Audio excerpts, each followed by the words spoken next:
100 years from now, if a kid's assigned to write a history report about your town in small town Georgia somewhere, what source are they going to have to go look up the history? There will be no chronicle of history. So it's going to be really difficult, and I think we're going to lose a lot of information. For the Pew Charitable Trusts, I'm Dan LeDuc, and this is After the Fact. And that was Joshua Sharp, a reporter with the Atlanta Journal-Constitution. He's speaking to the loss of local newspapers in this country over the last decade and a half. And that brings us to the data point for this episode, 2000. There are 3,143 counties in the United States, and more than 2,000 of them don't have a local daily newspaper. Many of these communities have become what Penny Abernathy calls a news desert. One of the things that has concerned me the most about the rise of news deserts that it typically occurs in the communities that can least afford to lose vital information links. They are typically much poorer, tend to be older and less educated. The communities really need the kind of information that is going to help residents there make wise decisions, not only about the choices they make today, but how those choices might affect future lives. Penny Abernathy is a professor and the Knight Chair in Journalism and Digital Media Economics at the Hussman School of Journalism at the University of North Carolina. She wrote a comprehensive report on the expanding news desert, which chronicles the increasing number of communities without local news. If you look at the last 15 years, we've lost 2,100 newspapers in this country. That is 1/4 of the newspapers we had just 15 years ago. The second thing we've lost is we've lost journalists. We have gone over the last decade from having more than 50,000 newspaper journalists to having only around 24,000 today. So if you think that we've lost more than half of the journalists, you can think, what are all the stories that would have been written as late as 2008 that don't get written today?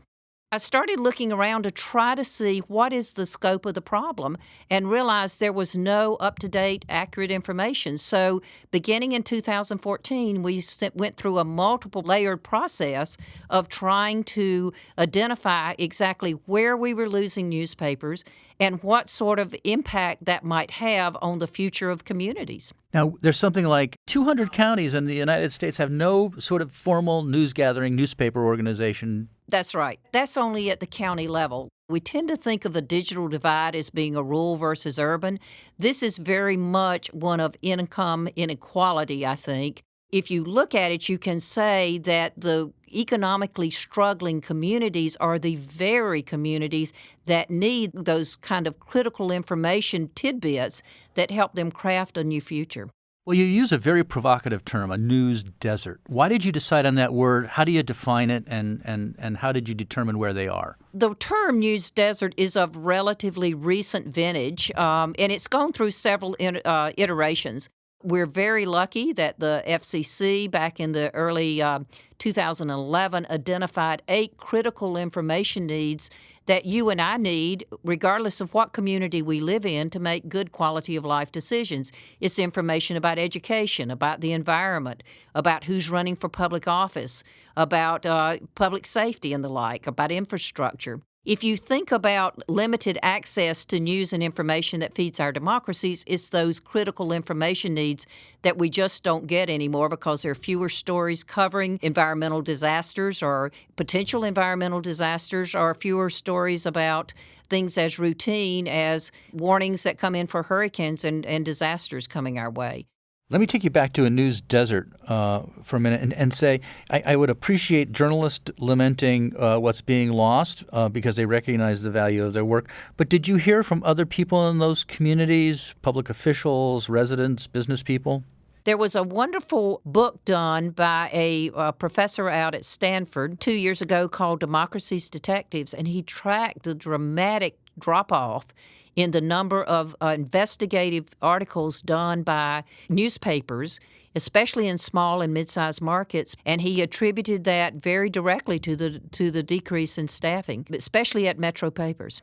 There's also a study out of the University of Notre Dame that looked at what happened to interest rates and the cost of borrowing for local governments when there was no reporter there covering routine government meetings where issues such as financing bonds were discussed. And what they found is that interest rates went up, which of course meant that taxpayers paid more when there was no one there covering routine government business. So one way to look at it is that we have two functions that reporters have provided. One is the investigative function that leads to better policies. The second is just a whole issue of having someone show up and shine a light, provide transparency to government proceedings that vanishes when there's not a newspaper or a reporter covering town council meetings.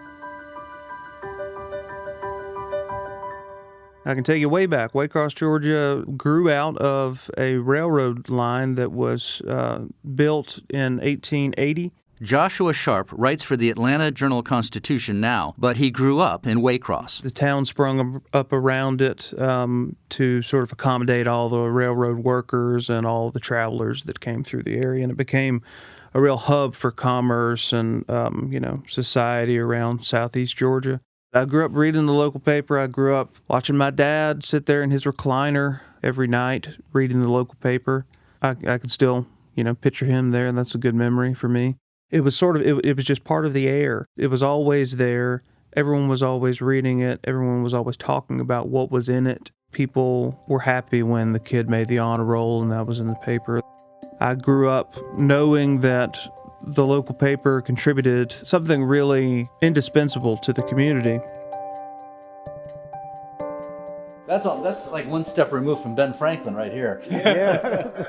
It says a lot about what a newspaper means to a community, that if you create a museum in town, that there's a room devoted to the newspaper. Very much so. Very much. Two former classmates from Ware High School know all about the Waycross Journal-Herald. Larry Purdom was a reporter there, and Gary Griffin was the managing editor. Gary and I go back a long way. I sat behind Gary in journalism class, and it was a real pleasure to be back in his presence, sitting right behind him. I was shorter than Larry, so he could easily copy my paper.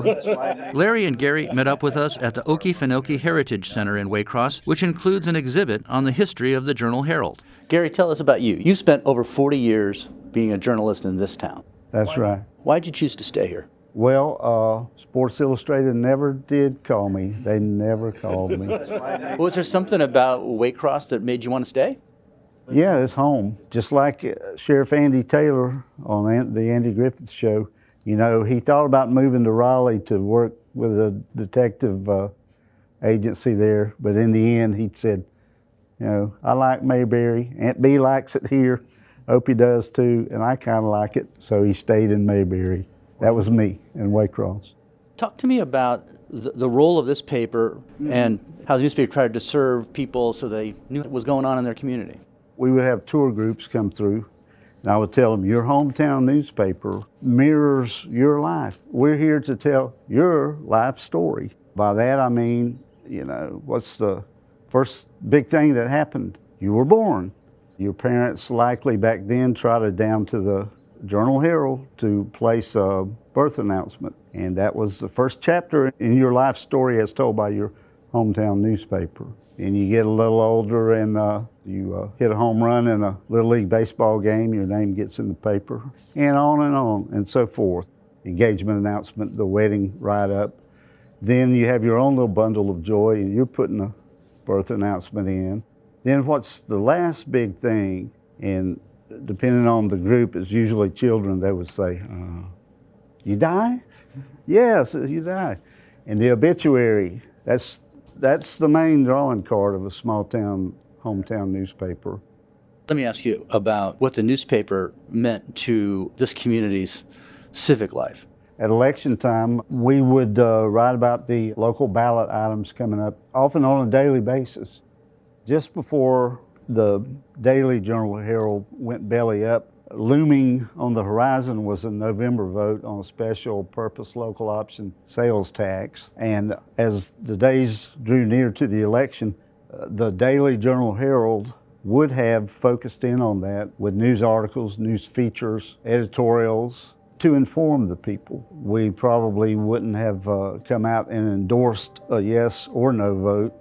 You don't do that in local politics. Would have informed them, would have explained where the money was going to go. And without that, nobody knew. It just chronicled everything for us. You could go knock on any door in Waycross, Ware County, and maybe even a couple of adjacent counties, and ask to see their scrapbook. And if you went through there, I bet you'd find some kind of clipping from the Waycross Journal-Herald, because they covered the local news well in that they chronicled the achievements of local people. That sort of local news is what helps stitch the fabric of a community. Joshua Sharp got his start in the news business pulling together those kinds of items as an intern at the Waycross Journal-Herald. I asked him about the impact of local newspapers shutting down. It's sad because what the communities are losing is something that is, I think, extremely valuable. They're losing papers like the one that I grew up with that chronicled our daily lives. It's distressing because they're losing papers that could look out for their best interest if they were still there. Residents typically don't go to city council meetings. You have to pay someone to do that, and that is normally a reporter. I think a lot about what stories aren't getting covered when a newspaper closes. What are people not hearing about? Now, one thing that we do have is, social media, but the standards there are not the same. It was definitely a shock. 'Cause, like I say, you just sort of take it for granted. Like, you're going to have coffee every morning. What happened if all the coffee dried up? What you going to drink? That's Dave Calloway remembering September 30th, the last day of the Daily Journal-Herald.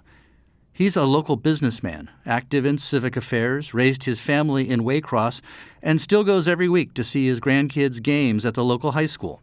The newspaper was part of his daily life and the daily life of his family. Well, it's been a go-to for information, coming out every day, 6 days a week. And I've told people, I said, we're a small community. Not too many communities our size has a daily newspaper. And they publish 6 days a week.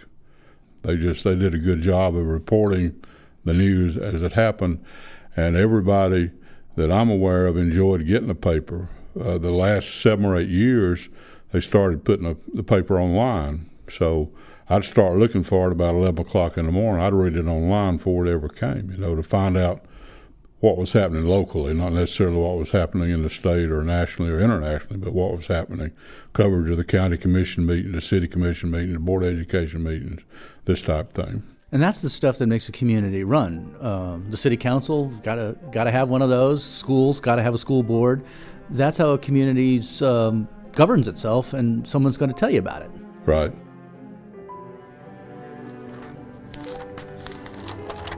What date is this? Ruby killed Oswald the day before on a Sunday. I remember that was on a Sunday. What a monumental weekend that was, huh? Back at the Okefenokee Heritage Center, Larry and Gary paged through large bound books of old editions of the Waycross Journal-Herald dating back to 1914. The Journal-Herald used to be like family. I know when I first started down there in 1990, it was like family. It was a wonderful, wonderful feeling throughout the building. But more and more competition, television, social media. Advertisers can get their word out in a lot more different and varied ways and alternative ways. And so they kind of forget about the daily paper and they go for the flash and the bright lights and the shiny objects. And there were some rumors about the Journal-Herald was going to cease publication, and nobody could believe it. A lot of us had figured the end was near, but I really thought we would go through Christmas, go through the end of 2019. We were called together, all the employees. Powers that be said, look, y'all, we're going to put out 2 more papers, and then y'all are going to be drawing unemployment. It was just jolting to everybody. It was very gratifying to Gary and I as newspaper people of a certain ilk that the population in the whole area, not just in the city limits of Waycross, but the whole South Georgia area, said, whoa, what are we going to do? We don't have access to our local information. It wasn't quite panic in the streets, but it was, what are we going to do? Did Jimmy's auto parts store get broken into last week, or was that a rumor? Did so-and-so get married? Did they get divorced? Did they have a child? Anybody having children anymore? It's like, this is our newspaper. What do you mean our newspaper's gone? Who took our newspaper away from us? The Pew Research Center, where we are associated, came out with a survey that showed 71% of Americans think their local news organization is just financially fine. And I'm guessing here in Waycross, A lot of people thought everything was just fine at the Journal-Herald. I first saw it, I thought, well, this is not true. It can't be. I thought, well, they just don't know what they're talking about. But that's not going to happen. Both Dave Calloway and Joshua Sharp were surprised and disappointed by the news. Well, to me, it's both sad and distressing. If your newspaper closes and there isn't anyone else who steps in to fill that void, then nobody's finding the secrets. The local newspaper served as a town square of sorts for many communities, and the journalists who helped provide that information, which was fact-checked and provided a historical record, now worry about what will fill the void. 10 years ago, I would have never guessed that newspapers would go away in our lifetime. 5 years ago, I would have said that couldn't happen. But here we are, and it's a shame. The media of yesterday, they're hurting right now around here, in part by the advent of social media. Social media is fine, but there's a little bit of hearsay in there. Before you put it on the printed page where it was going to last, Yeah, you checked it out. we had to. I mean, not knocking social media, but they have no such rules and guidelines. The younger generation, they would often ask us, look, the rumor's out all over town, about the triple axe murder, and y'all continue to not report it, if not plain out deny it. And we were like, yeah, but we don't deal in rumors. We have to talk to the police and the mayor and the authorities and go by what they say. Now, if they're lying, later on, the truth will come out. You'll be proven right, and we were wrong. So, I think 90% of the time we discovered that there was no triple axe murderer down the street that night, and it was just a rumor. So part of our job was quelling the rumor that was just a rumor that had no truth in it, and that was part of our job. Larry, they say journalism is the first rough draft of history. And you're a historian in this community, so when there's less in a newspaper, what is that going to mean for people like you 20, 50, 100 years from now when they want to write about the history of this community then? Tell it like it is, because that's where I went, and my partner Joe Ballantyne, we went to the old editions of the paper, and there it was. There was a story of going into the Okefenokee Swamp, the whole history of making the Okefenokee Swamp into an International Heritage Site. A weekly paper, try as they might, they aren't a daily edition where you can go and see what happened on that day and how it impacts the future and the present. So it's tough, and it is kind of a crisis. And you say, what will the future historians do? I don't know. Anybody who has a daily paper today, I urge them to cherish it. A few weeks after the Daily Journal-Herald printed its last issue, a weekly version of the paper was launched with a new owner who used to be the sports editor. But once a week is less than 6 times a week. As Gary told us, it's now possible for a Waycross person to die and be buried between the time one issue of the paper is printed and the next one comes out. While the folks in Waycross are getting used to the loss of their daily paper, there's a different story happening in western Massachusetts at the Berkshire Eagle. We added some very fine journalists, and we really have just broken ground in terms of our breadth and depth of coverage. We've expanded sections. We've expanded our features department. Now we run a 12-page features section on Sundays, and it's all local. We travel to Massachusetts next week, where the printing presses are still running every day, thanks to a small group of local investors who banded together to buy back their local paper. We'll see you next week. For the Pew Charitable Trusts, I'm Dan LeDuc, and this is After the Fact.